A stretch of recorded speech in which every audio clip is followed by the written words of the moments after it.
Hozirgi paytda hech kimga sir emas, Amerikada pony traktorlarni tekshiryapti. Stationda, yo'lda, ice palislar pony.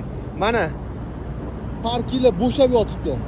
Pony bo'm-bo'sh, oldi tomon, orqa tomon mana 50 talab, 60 talab parkinglar bo'm-bo'sh. O'shaning uchun qo'rqmasdan ishlayverish kerak.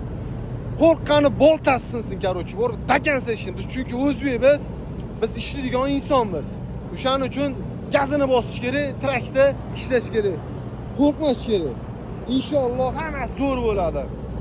Mayli endi kimlardir kirib ketgan, endi qo'rqqani kimlardir dokumenti xato, kimlardir dokumenti yaxshi, mazza ishlab yuribdi. Bizda dakansa ishlaymiz oxirigacha. Mana parkinglar bo'shab yotibdi. O'shaning uchun gazini bosish kerak, soqqani qilib O'zbekistonga jo'natish kerak. Amerikada faqat kachat qilish kerak pulni. Kachat qilib O'zbekistonga jo'natamiz. Leski O'zbekiston.